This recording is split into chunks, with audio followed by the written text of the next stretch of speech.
Fala, meu querido, tudo bom? Eu sou o Emanuel do Responde Aí e hoje a gente vai bater um papo legal sobre limites de uma sequência.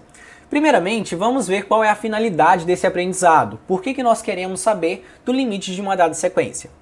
Vejamos, se um determinado problema nos perguntar qual é o último elemento dessa sequência, nós sabemos responder. Afinal de contas, a gente pode pegar esse 76 aqui e substituir, ganhando o último elemento, que é 76 sobre 77. Agora, se nós colocarmos esse n indo para o infinito, fica meio complicado realizarmos essa mesma pergunta sobre o último termo. Repare que a gente não pode responder que o último termo dela é infinito sobre infinito. Afinal de contas, infinito é um conceito e não um número, beleza?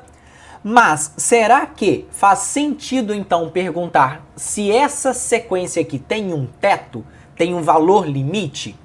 Bem, se tomarmos n como sendo números cada vez maiores, né? Por exemplo, 1 milhão e tanto, 2 milhões e tanto, 5 milhões e tanto, nós vamos perceber que o a índice n, que é esse carinha aqui, né? O valor dessa sequência, fica cada vez mais próxima de 1, certo? Então nós podemos sim falar que o limite, ou melhor, o teto dessa sequência é 1.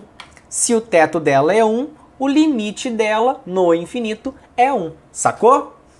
Agora, repare que para realizarmos esse tipo de pergunta, né, nós consideramos o 1 como sendo o valor limite dela. Só que você tem que saber que esse número 1 não pertence a essa sequência necessariamente, ok? Inclusive, nesse caso, ele não vai pertencer mesmo. Ele só é um valor limite, um valor teto, beleza?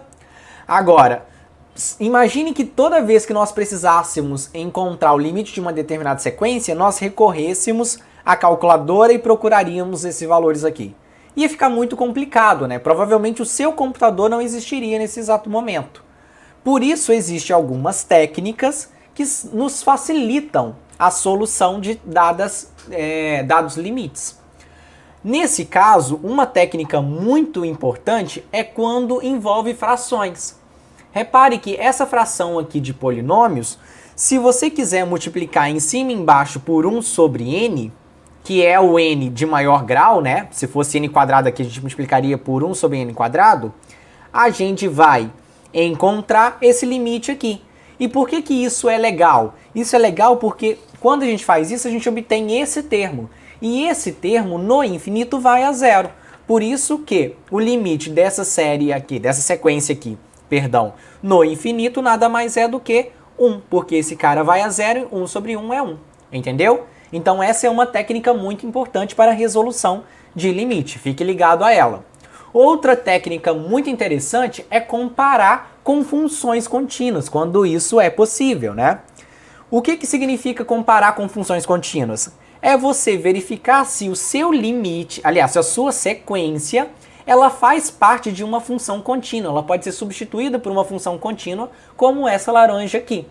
No nosso caso, né, como a gente está trabalhando com divisão de polinômios, a gente pode sim fazer essa aproximação e daí trabalhar com limite de funções contínuas, como a gente já aprendeu em cálculos anteriores, aplicando as mesmas regrinhas de lá, ok? Nesse caso aqui, se você calcular novamente, você vai encontrar 1. E esse 1 é justamente o limite da tanto da nossa função contínua quanto da nossa sequência, sacou? Agora, você tem que ficar ligado que certas sequências não dá, né, na verdade, para você comparar com funções contínuas. Por exemplo, vamos calcular o limite dessa sequência aqui no infinito. Repare que, normalmente, né, é aconselhável você comparar com funções contínuas, só que nesse caso, x fatorial é um conceito que não é contínuo por definição, né? Fatorial já não é contínuo há muito tempo.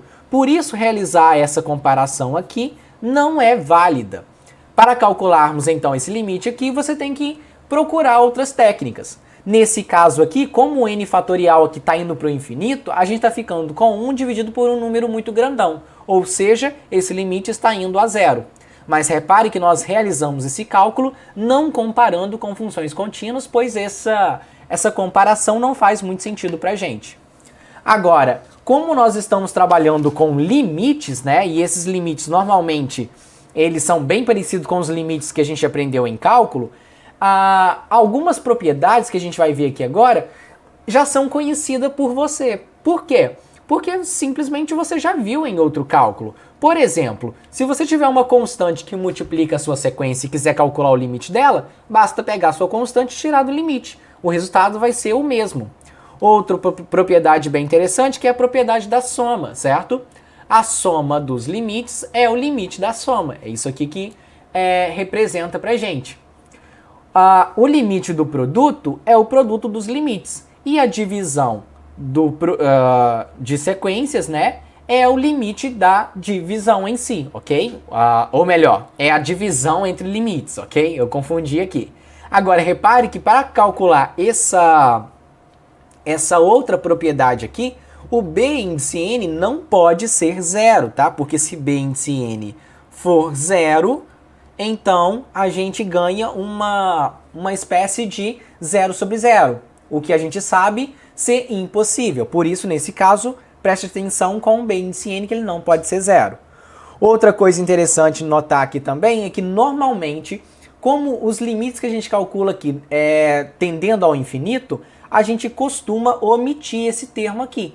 Então, se você encontrar aí em algum livro ou na sua prova limite de c a índice n, é o mesmo limite de c a índice n com n tendendo ao infinito, sacou?